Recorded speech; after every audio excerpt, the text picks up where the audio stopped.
Hello అండి, నా పేరు doctor Lokeshwar, doctor care homeopathy నుండి మాట్లాడుతున్నాను. సో ఈ రోజు మనం తెలుసుకున్నటువంటి టాపిక్ వచ్చేసి థైరాయిడ్ సమస్యలు. థైరాయిడ్ సమస్యలు అనగానే చాలా మంది లోపల ఏంటంటే థైరాయిడ్ సమస్యలు మగవాళ్ళకి రావు, ఓన్లీ ఆడవాళ్ళలో ఉన్నటువంటి సమస్యలు మాత్రంగా భావిస్తూ ఉంటారు. సో ఈ థైరాయిడ్ సమస్య అంటే ఏంటి, థైరాయిడ్ మగవాళ్ళలో కూడా వస్తుందా, చిన్నపిల్లల్లో కూడా వస్తుందా, ఆడవాళ్ళలో మాత్రమే వస్తుందని మనం తెలుసుకుందాం. ఈ థైరాయిడ్ సమస్య అనేది ఏంటంటే, థైరాయిడ్ అనేది ఒక బటర్ఫ్లై షేప్ లో ఉన్నటువంటి ఒక గ్రంథి. ఇది మనకు మెడ భాగం లోపల ఉంటుందన్నమాట. దీనిలో ఉన్నటువంటి సీక్రెట్ అయినటువంటి హార్మోన్స్ చూసినట్లయితే T3, T4 అండ్ కాల్స్ట్రోన్ ఒక త్రీ టైప్స్ ఆఫ్ హార్మోన్స్ అనేది రిలీజ్ అవుతుంటాయి అనమాట. ఇవి ప్రతి ఒక్క లోపల, మగవాళ్ళ లోపల కూడా, ఆడవాళ్ళ లోపల కూడా, చిన్నపిల్లల లోపల, ప్రతి ఒక్కరి లోపల కూడా చాలా ఇంపార్టెంట్ హార్మోన్ శరీరం లోపల ఏదైనా ఉందనంటే అది థైరాయిడ్ హార్మోన్ అనమాట. సో ఈ థైరాయిడ్ హార్మోన్ ఫంక్షన్ అనేది ఏంటి అని అంటే, శారీరకంగా ఎదుగుదల కావచ్చు, మానసిక ఎదుగుదల కావచ్చు, ఈ రెండు రకాలు కూడా ఎదుగుదల కరెక్ట్ గా ఉండాలి. చిన్నపిల్లలు కావచ్చు, పెద్దవాళ్ళ లోపల కావచ్చు, నడివయసు లోపల వాళ్ళకి కావచ్చు, అందరి లోపల కూడా ఈ ఎదుగుదల అనేది నార్మల్ గా ఉంది అని అంటే కారణం ఏంటంటే ఈ హార్మోన్ అనమాట. థైరాయిడ్ అనేటువంటి హార్మోన్ వల్ల మాత్రమే మనిషి శారీరకంగా, మానసికంగా కరెక్ట్ గా ఎదుగుదల అనేది కరెక్ట్ గా ఉంటుంది అనమాట. ఎప్పుడైతే ఈ హార్మోన్ లోపల సమతుల్యత లోపిస్తుందో ఆ సందర్భం లోపల థైరాయిడ్ సమస్య అనేది ఏర్పడడానికి అవకాశం ఉంటుంది. ఈ థైరాయిడ్ సమతుల్యతను లోపించినప్పుడు కలిగేటువంటి ప్రాబ్లమ్స్ లోపల మనం ఎక్కువగా చూసేది ఏంటంటే హైపోథైరాయిడ్ అని చెప్పేసి, హైపర్ థైరాయిడ్ అని చెప్పేసి, గాయిటర్ అని చెప్పేసి చాలా మంది లోపల చూస్తుంటాం. హైపోథైరాయిడ్ అనగానే ఏంటంటే చాలా మంది లోపల ఉన్నటువంటి భావన ఏంటంటే ఇది ఆడవాళ్ళ లోపల మాత్రమే వస్తుంది, మగవాళ్ళ లోపల రాదు అని చెప్పి చాలా మంది అనుకుంటుంటారు. బట్ హైపోథైరాయిడ్ అనేది కావచ్చు, హైపర్ థైరాయిడ్ కావచ్చు, గాయిటర్ కావచ్చు, వయసుతో సంబంధం లేకుండా చిన్నవాళ్ళ లోపల, పెద్దవాళ్ళ లోపల కూడా, అందరి లోపల కూడా రావడానికి అవకాశం ఉంటుంది. దాంతోపాటు స్త్రీ పురుషుల లోపల భేదాలు అనేది లేకుండా మగవాళ్ళ లోపల కూడా సమస్యలు రావడానికి అవకాశం ఉంటుంది, ఆడవాళ్ళ లోపల కూడా సమస్యలు రావడానికి అవకాశం ఉంటుంది.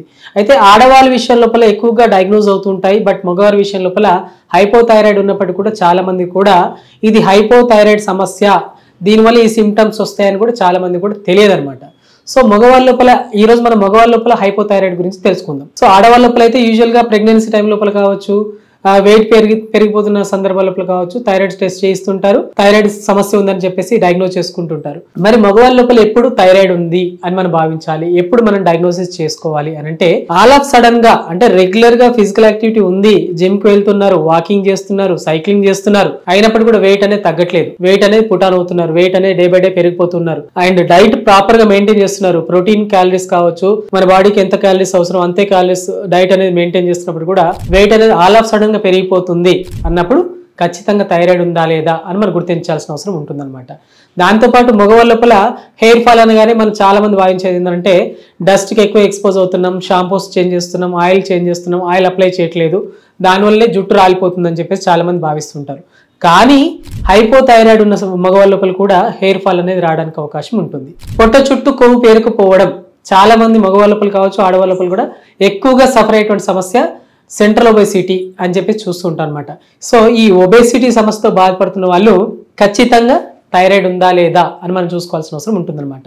సో ఈ థైరాయిడ్ లెవెల్స్ లోపల especially thyroid stimulating hormone TSH అనేది ఎక్కువగా ఉన్న సందర్భాల లోపల దాన్ని హైపోథైరాయిడ్ అని చెప్పేసి చెప్తుంటాము. సో ఈ TSH లెవెల్స్ ఎక్కువగా ఉన్న సందర్భాల లోపల వెయిట్ గెయిన్ కావచ్చు, హెయిర్ ఫాల్ కావచ్చు, అండ్ పొట్ట చుట్టూ కొవ్వు పెరిగిపోవడం కావచ్చు, ఇవన్నీ కూడా మగవాళ్ళ లోపల చాలా కామన్గా చూసేటువంటి సిమ్టమ్స్ అనమాట. దీంతో పాటు నడి వయసు వాళ్ళ లోపల ఇమీడియట్లీ మ్యారేజ్ అయిపోయిన తర్వాత, అంటే 25 to 30 ఏజ్ గ్రూప్లో మ్యారేజ్ అయింది, మ్యారేజ్ అయిన తర్వాత సెక్షువల్ వీక్నెస్ వస్తుంది, అన్ని రకాల టెస్టోస్టెరాన్ లెవెల్స్ నార్మల్గా ఉన్నాయి, విటమిన్ డి నార్మల్గా ఉంది, కాల్షియం లెవెల్స్ నార్మల్గా ఉన్నాయి, అయినప్పటికీ కూడా సెక్స్లో పాల్గొన్నప్పుడు శీఘ్రస్ఖలనం, ప్రీమెచ్యూర్ ఎజాక్యులేషన్స్ అనే సమస్యతో బాధపడుతున్నట్లయితే థైరాయిడ్ సమస్య ఉందా లేదా అని మనం చూసుకోవాల్సిన అవసరం ఉంటుందన్నమాట. దాంతోపాటు ప్రతి చిన్న విషయాన్ని కూడా ఎక్కువగా కోపం రావడం, చిరాకు ఎక్కువగా రావడం, అంటే ఆఫీస్లో బాస్ మీద కావచ్చు, చిన్న వర్క్ చెప్పినప్పుడు కూడా త్వరగా కోపం వస్తుంది, ఎందుకో అందరితో కంపేర్ చేసుకుంటే చిన్న విషయమే అయినా కానీ కొంతమంది ఎక్కువగా రియాక్ట్ అవుతూ ఉంటారు, చాలా కోపంగా ఫీల్ అవుతూ ఉంటారు, చాలా బాధగా ఫీల్ అవుతుంటారు. అలాంటి సందర్భాల లోపల భావోద్వేగం అంటే ఆనందాన్ని తట్టుకోలేకపోవడం, దాంతోపాటు కోపాన్ని తట్టుకోలేకపోవడం, అలాంటి సందర్భాల లోపల కూడా థైరాయిడ్ ఉందా లేదని మనం గమనించుకోవాల్సిన అవసరం ఉంటుంది. దాంతోపాటు కొందరు లోపల హార్ట్ బీట్ అనేది చాలా ఫాస్ట్గా, చిన్న విషయాన్ని కూడా ఆందోళన అని చెప్పేసి చెప్తుంటాం, అంటే గుండె దడగా ఉండడం, ఇలాంటి సమస్యలు ఉన్నప్పుడు కూడా థైరాయిడ్ సమస్య ఉందా లేదా అనేది మనం చూసుకోవాల్సిన అవసరం ఉంటుందన్నమాట. ఎస్పెషల్లీ మగవాళ్ళ లోపల చెప్తున్నాను. సో చాలా మంది లోపల కూడా ఏంటంటే చిన్న విషయాన్ని కూడా ఎక్కువగా కంగారు పడిపోతున్నారు, అలాంటి సందర్భాల లోపల దానికి రిలేటెడ్ ఏంటంటే గుండె దడ ఎక్కువ రావడం, గుండె హార్ట్ బీట్ అనేది ఎక్కువగా రావడం అనేది హైపర్ థైరాయిడ్ సమస్య లోపల చూస్తుంటాం. సో ఇలాంటి సిమ్టమ్స్ ఉన్నట్లయితే ఖచ్చితంగా థైరాయిడ్ ఉందా లేదా అని మనం ఫస్ట్ డయాగ్నోజ్ చేసుకోవాల్సినటువంటి అవసరం ఉంటుందన్నమాట. సో ఆల్రెడీ థైరాయిడ్ డయాగ్నోజ్ అయింది, థైరాయిడ్కి రకరకాల మెడిసిన్స్ వాడుతున్నాము, అయినా థైరాయిడ్ లెవెల్స్ కంట్రోల్ అవ్వట్లేదు అని చాలా మంది చెప్తుంటారు. బట్ ఒకసారి థైరాయిడ్ వస్తే లైఫ్ లాంగ్ మెడిసిన్స్ వాడాల్సిందే అని ఒక అపోహ అనేది చాలా మందిలో ఉందన్నమాట. సో ఏంటంటే ఆడవాళ్ళ లోపల కావచ్చు, మగవాళ్ళ లోపల కావచ్చు, ఒకసారి థైరాయిడ్ వస్తే పోదు అని చెప్పేసి రెగ్యులర్గా ఎవ్రీడే మార్నింగ్ లేచినాక బ్రష్ చేసుకుని వెంబడే ఇమీడియట్లీ ఆఫ్టర్ బ్రషింగ్ అనేది థైరాయిడ్ హార్మోన్ టాబ్లెట్ అని తీసుకోవడం అనేది సాధారణంగా చూస్తుంటాం.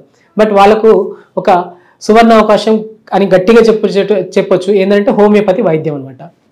సో రెగ్యులర్గా సంవత్సరాల తరబడి 10 సంవత్సరాలు 20 సంవత్సరాల నుండి కూడా థైరాయిడ్ టాబ్లెట్ నేను వాడుతూనే ఉన్నాను, అది ఎప్పుడో ఒకసారి కంట్రోల్ వస్తుంది, మళ్ళీ సేమ్ థింగ్ రిపీట్ అవుతుందని చాలామంది బాధపడుతుంటారు.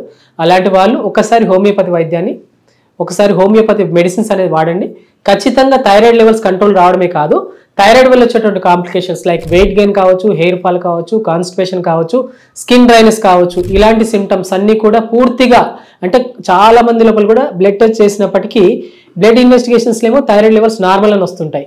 బట్ క్లినికల్గా చూసినప్పుడు వెయిట్ గెయిన్ ఉంటుంది, హెయిర్ ఫాల్ ఉంటుంది, స్కిన్ డ్రైనెస్ ఉంటుంది, మోషన్ ఫ్రీగా రాకపోవడం, ఇలాంటి సమస్యలు ఉంటాయి. దాంతోపాటు కోపం, చిరాకు అనేది చూస్తూ ఉంటాం. ఖచ్చితంగా అలాంటి వాళ్ళకు హోమియోపతి వైద్యం అనేది అద్భుతమైన వైద్యం అనమాట. సో దీనివల్ల ఏమవుతుందంటే సిమ్టమాటిక్గా రిలీఫ్ ఇస్తూ అండ్ బ్లడ్ టెస్ట్ చేసినప్పటికీ కూడా దాని లోపల కూడా వాల్యూస్ అనేది నార్మల్గా కంట్రోల్కి వస్తుంటాయి. సో మనం థైరాయిడ్ వచ్చిందనంటే ఏదో గుడ్డిగా ఒక థైరోనామ్ కానీ థైరాక్సిన్ టాబ్లెట్ కానీ వాడడం కాకుండా హోమియోపతి మెడిసిన్స్ వాడడం వల్ల లైఫ్ లాంగ్ అనేది వాడాల్సిన అవసరం లేకుండా అతి తక్కువ సమయం లోపల పూర్తిగా తగ్గించుకోవడానికి అవకాశం ఉంటుందన్నమాట. అదేవిధంగా చూసినట్లయితే చిన్నపిల్లల లోపల కూడా థైరాయిడ్ సమస్య అనేది వస్తుందని చాలా మందికి ఉన్నటువంటి అపోహ. బట్ చిన్నపిల్లల లోపల కూడా థైరాయిడ్ రావడానికి అవకాశం ఉంటుంది. మరి వాళ్ళ లోపల ఎలాంటి సిమ్టమ్స్ ఉంటాయనంటే కంపేర్ టు అంటే స్కూల్కి వెళ్ళేటువంటి పిల్లల లోపల చూసినట్లయితే కంపేర్ టు అదర్ పిల్లలు అంటే అదర్ చిల్డ్రన్స్తో కంపేర్ చేసినట్లయితే వాళ్ళ లోపల మానసిక ఎదుగుదల అనేది కరెక్ట్గా లేకపోవడం, వెయిట్ గెయిన్ అనేది ఎక్కువగా ఉండడం, దాంతోపాటు శారీరక ఎదుగుదల ఉంటుంది కానీ లావు పెరిగిపోవడం ఇలాంటివి ఉంటాయి, కానీ మానసిక ఎదుగుదల అనేది కరెక్ట్గా లేకపోవడం, ఏకాగ్రత లోపించినట్టుగా ఉండడం, చదివింది మళ్ళీ చదివినప్పుడు కూడా గుర్తుకుండకపోవడం, మతి మరుపు అని చెప్తుంటాం కదా, మెమొరీ చాలా వీక్గా ఉండడం, ఇలాంటి సిమ్టమ్స్ ఉన్నప్పుడు థైరాయిడ్ సమస్య ఉందా లేదా అనేది పేరెంట్స్ ఖచ్చితంగా వాటి రిలేటెడ్ బ్లడ్ ఇన్వెస్టిగేషన్ చేయించి చూసుకోవాల్సిన అవసరం ఉంటుందన్నమాట. సో ఇలాంటివి అంటే నేను చెప్పిన సిమ్టమ్సే కాదు, ఇంకా రకరకాల సిమ్టమ్స్ ఉంటాయి. బట్ ఎవరిలో అయినా కానీ ఎక్కువగా చిరాకు, కోపం, ఆవేశం ఎక్కువగా కామన్గా చూసేటువంటి సిమ్టమ్స్, ఇలాంటి సిమ్టమ్స్ ఎక్కువగా కనిపిస్తున్నాయి. దాంతోపాటు వెయిట్ గెయిన్ అవుతున్నారు, స్కిన్ డ్రైగా అవుతుంది, మోషన్ ఫ్రీగా లేదు, అండ్ ఆడవాళ్ళ లోపల నెలసరి ఇర్రెగ్యులర్గా ఉంది, మెన్సెస్ ఇర్రెగ్యులర్గా ఉన్నాయని అనుకుంటే ఖచ్చితంగా మనం ఫస్ట్ లైన్లో మనం చూసుకోవాల్సినటువంటి హార్మోన్ థైరాయిడ్ ఫంక్షన్ టెస్ట్ అనమాట. సో థైరాయిడ్ ప్రొఫైల్ లోపల TSH కావచ్చు, T3 కావచ్చు, T4 కావచ్చు, ఈ వాల్యూస్ ఎలా ఉన్నాయో చూసుకుంటూ వాటి రిలేటెడ్గా హోమియోపతి లోపల జెనెటిక్ కాన్స్టిట్యూషన్ ట్రీట్మెంట్ అనేది అందించడం వల్ల శాశ్వతంగా థైరాయిడ్ సమస్యను అధిగమించడానికి అవకాశం ఉంటుందన్నమాట.